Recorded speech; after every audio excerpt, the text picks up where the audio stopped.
Hello guys, welcome you all again to your channel New Vision Study Hub।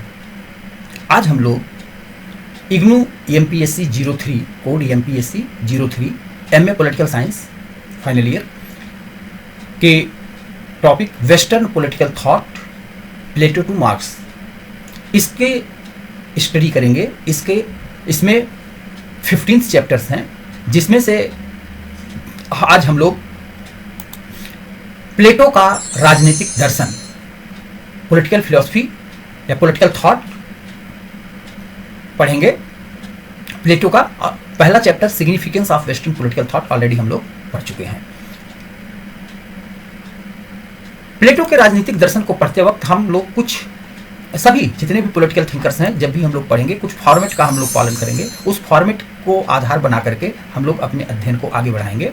उसमें पहले historical context रहेगा, फिर M of political philosophy या political thought, उनके प्रमुख कार्य या कृतियां, हिज वर्क, कोर आइडियाज, आलोचनाएं, उनकी आज के दौर में प्रासंगिकता और समरी। इस रूप में हम लोग सभी स्कॉलर को देखेंगे। तो चलिए शुरू करते हैं। Historical context of Plato's political thought. Plato Athens में 427 ईस्वी से 347 ईस्वी पूर्व, इस दौरान जो इनका लाइफ स्पॉन रहा, ये राजनीतिक अस्थिरता के दौर में रहे। उन्होंने डेमोक्रेसी में अपने गुरु सुकरात की मृत्यु को देखा, किस तरीके से उनको मृत्युदंड दिया जाता है, विषपान कराया जाता है। तो जैसा उन्होंने देखा उससे वे प्रभावित हुए और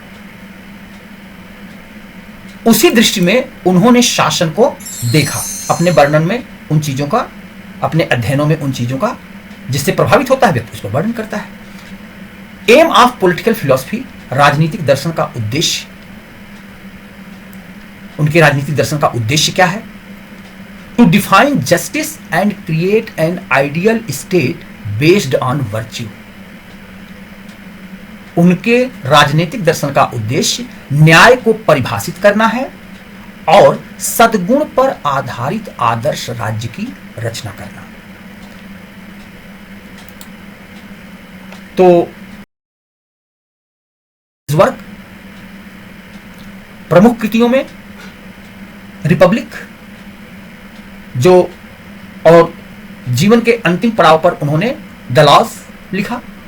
प्लेटो की प्रमुख कृति द रिपब्लिक, यह डायलॉग फॉर्म में लिखा गया है, संवाद शैली में लिखा गया है। इसमें संवाद वह क्वेश्चन उठाया जाता है।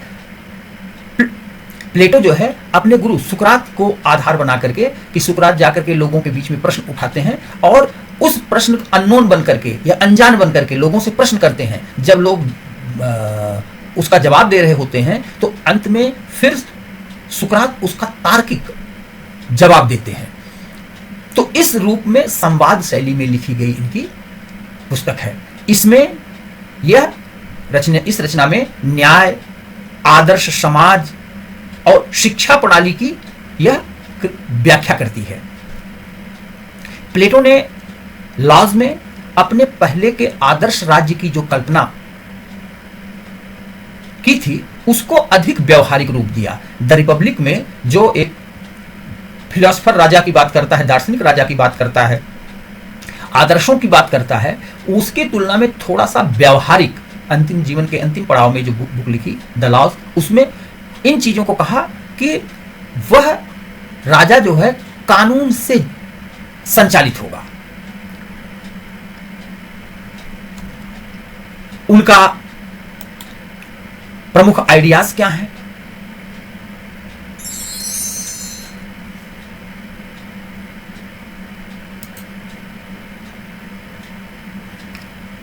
कॉन्सेप्ट ऑफ जस्टिस, न्याय की अवधारणा, ये विविध विषय हैं जिस पर प्लेटो ने अपने विचार रखे हैं। न्याय पर, आत्मा के त्रिआयामी स्वरूप, राज्य में वर्ग विभाजन, दार्शनिक राजा, शिक्षा प्रणाली, संपत्ति और परिवार का साम्यवाद, नारी और परिवार पर उनका दृष्टिकोण, राज्य डिक्लाइन ऑफ स्टेट, राज्य पतन की प्रक्रिया उन्होंने बताया है, 5 स्टेजेस बताए हैं, आदर्श राज्य की संरचना के बारे में बताया है, सद्गुण की क्या भूमिका होती है इसके बारे में, ये इन चीजों पर उनके विचार हैं।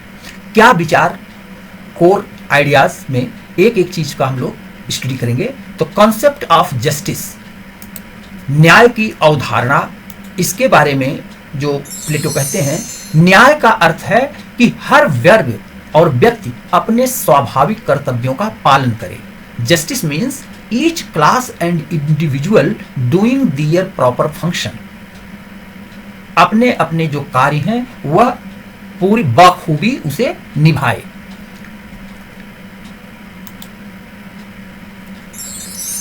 इनका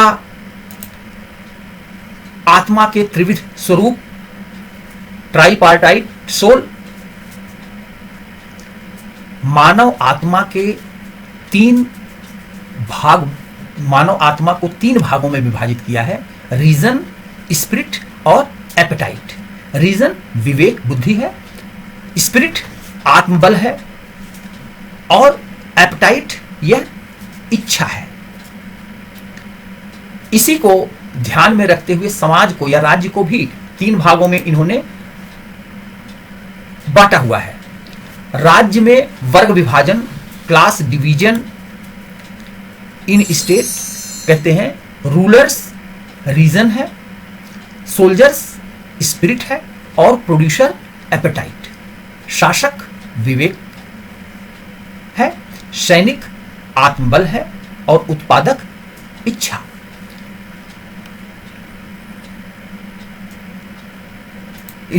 एक राज्य में एक राज्य है तो राज्य का शासन, राजा के बारे में कहते हैं फिलोसफर किंग। राजा जो है एक दार्शनिक राजा की संकल्पना करते हैं, वह एक दार्शनिक होगा।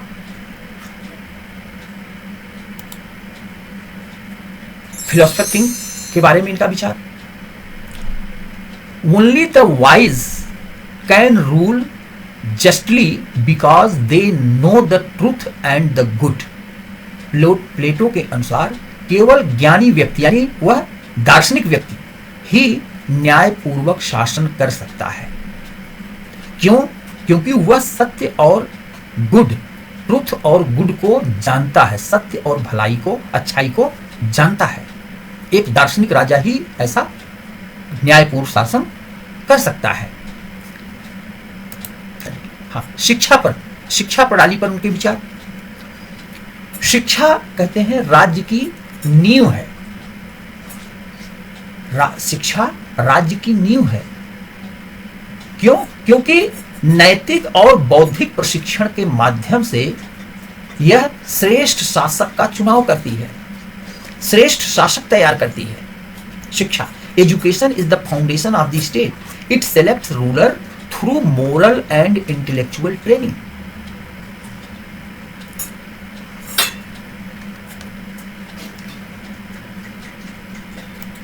इनका संपत्ति और परिवार के साम्यवाद पर विचार, communism of property and family.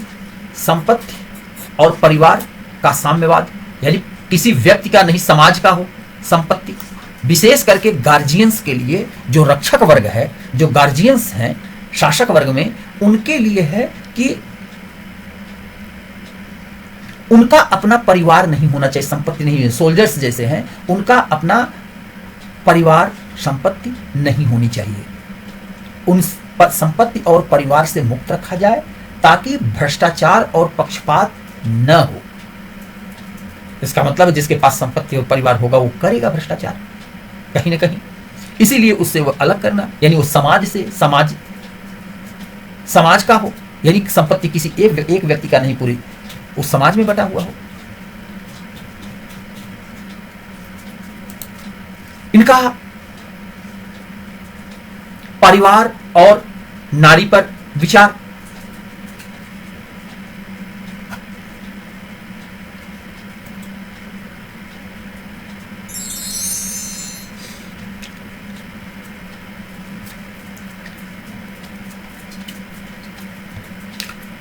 नारी और परिवार पर दृष्टिकोण।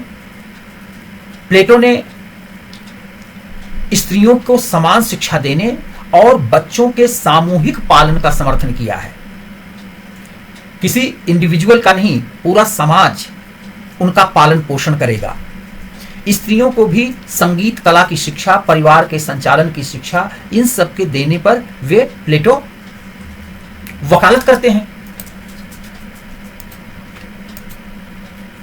राज्य के बारे में, राज्य के पतन के क्रम में बताते हैं कि डिक्लाइन ऑफ स्टेट्स, राज्य पतन की प्रक्रिया का वर्णन करते हैं।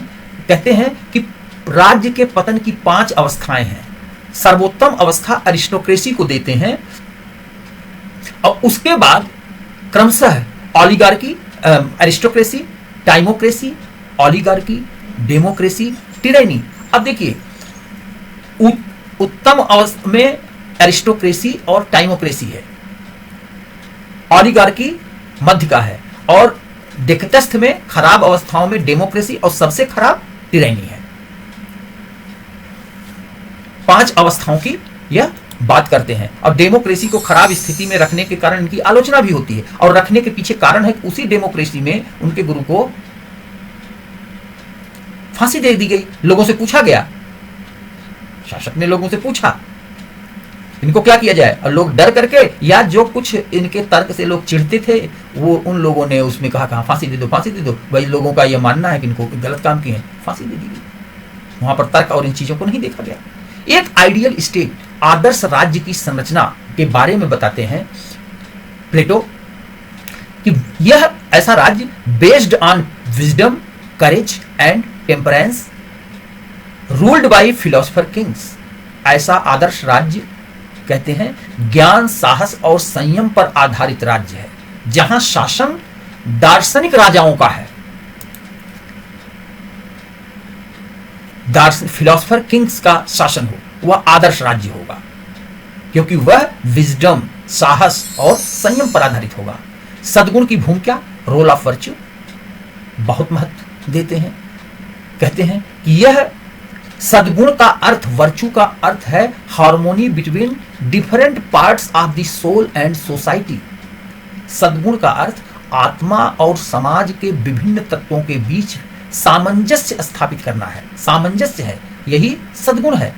यानी आत्मा के 3 आयाम बताए और समाज के विभिन्न तत्व हैं। समाज में जैसे राजा है, सैनिक है, उत्पादक है, सब अपनी अपनी भूमिका अदा करें। इनके बीच में संयम, संतुलन स्थापित करना, हार्मोनी स्थापित करना, यही सद्गुण है। इतनी जिस तरीके से आदर्शवादी बात कहे हैं, इसलिए इनकी आलोचना भी होती है। कहा ही जाता है कि टू आइडियलिस्टिक हैं, एंटी डेमोक्रेटिक हैं, और इन्होंने चूंकि समाजवाद की बात कर रहे हैं, इंडिविजुअलिटी को इग्नोर किया है। तो इग्नोर करने के कारण इन्हें व्यक्तिवाद विरोधी कहा गया है। इंडिविजुअल, व्यक्ति पर ध्यान न देके वो समाज की बात करते हैं। तो आधुनिक संदर्भ में इनकी पॉलिटिकल थॉट का, प्लेटो के पॉलिटिकल थॉट का आधुनिक संदर्भ में महत्व क्या है? निश्चित रूप से आज भी शिक्षा आधारित नेतृत्व और नैतिक राजनीति अत्यंत प्रासंगिक है। आज के दौर में भी माना जाता है राजनीति में एथिक्स, मॉरल पॉलिटिक्स की बात की जाती है। वह एक आदर्श है, कहीं नहीं है तो वह प्राप्त करने का प्रयास किया जाता है। वैसे भी अगर आदर्श नहीं होगा तो हम अपना सर्वोत्तम, अपना प्रयास कम कर देंगे। टारगेट जब हम रखते हैं कोई चीज, तो उस टारगेट को प्राप्त करने का हम प्रयास करते हैं।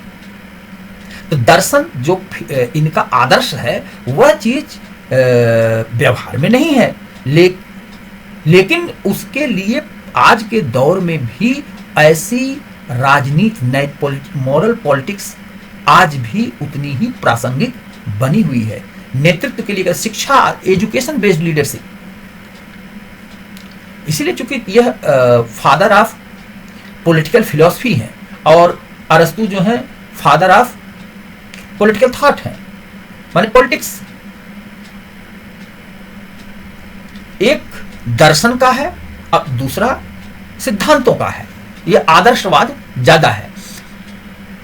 प्लेटो का आदर्श राज्य हम लोग अभी पढ़ चुके हैं, उसके बारे में एक फ्लो चार्ट देखते हैं कि न्याय की बात करते हैं। न्याय का कार्य क्या है? Harmony in soul and society, आत्मा और समाज में सामंजस्य स्थापित करना न्याय है। इन्होंने सोल के 3 पार्ट बताए हैं और स्टेट में, राज्य में भी 3 क्लासेस बताए हैं। क्या है? जैसे सोल के पार्ट है रीजन, स्पिरिट और एपेटाइट, और समाज राज्य में जो उसके 3 क्लासेस हैं। रीजन रूलर्स है यानी फिलोसफर किंग, स्पिरिट सोल्जर्स हैं और एपेटाइट प्रोड्यूसर हैं। गोल क्या है? लक्ष्य क्या है? Virtue, justice and social harmony प्राप्त करना।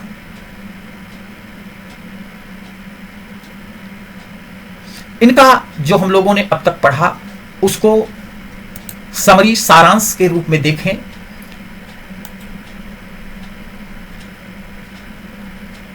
प्लेटो का राजनीतिक दर्शन नैतिकता और ज्ञान पर आधारित शासन की रूपरेखा प्रस्तुत करता है। प्लेटो's political philosophy in the Republic represents a moral and intellectual framework for governance.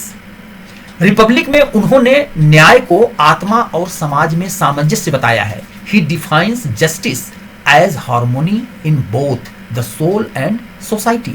उसी को इन्होंने जस्टिस कहा, आत्मा और समाज में सामंजस्य स्थापित करना न्याय है। उनके अनुसार each class and individual should perform their natural role. उनके अनुसार आदर्श राज्य में हर वर्ग अपना कार्य करे, शासक शासन करें, rulers to govern, soldiers to protect, सैनिक रक्षा करें, एंड प्रोड्यूसर्स टू सस्टेन, उत्पादक उत्पादन कार्य करके लोगों के जीवन सस्टेन करने यानी जीवन के लिए जो आवश्यक चीजें हैं वो उसका उत्पादन करें जिससे लोग जीवित रह सकें। तो इस तरीके से कहा कि सबको अपना अपना कार्य, हर वर्ग को अपना अपना कार्य करना है, करना चाहिए। इनका दार्शनिक राजा के बारे में कहते हैं, दार्शनिक राजा ही न्यायपूर्ण शासन कर सकता है। His ideal state is ruled by philosopher Kings who possess wisdom and virtue, क्योंकि वह सत विवेक और सद्गुण पर उसमें रहता है, इसलिए एक दार्शनिक राजा ही न्यायपूर्ण शासन कर सकता है। Education is central to his philosophy, serving as a tool to discover capable rulers. शिक्षा व्यवस्था राज्य की नींव है। उनके दर्शन का आधार है क्योंकि वह एक अच्छे सक्षम शासक के चुनाव करता है, जिसको दार्शनिक राजा का चुनाव कर पाता है। Though his ideas seem utopian and anti democratic, they laid the foundation for later discussions on justice, leadership and moral statecraft. यद्यप उनके विचार आदर्शवादी और अलोकतांत्रिक माने गए हैं, फिर भी उन्होंने नैतिक शासन की नींव रखी और अपने जो जस्टिस, नेतृत्व, नैतिक शासन, यह जो विचार है आज के दौर में भी प्रासंगिक बने हुए हैं। आज भी उन पर डिस्कशन होता है, विचार विमर्श होता है। यह रहा हम लोगों का प्लेटो का राजनीतिक दर्शन।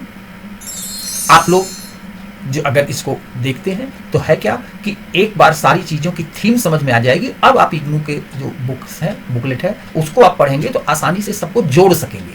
सुविधाएं होंगी, आपको याद करने में सुविधाएं होंगी, उनको कनेक्ट करने में सुविधाएं होंगी।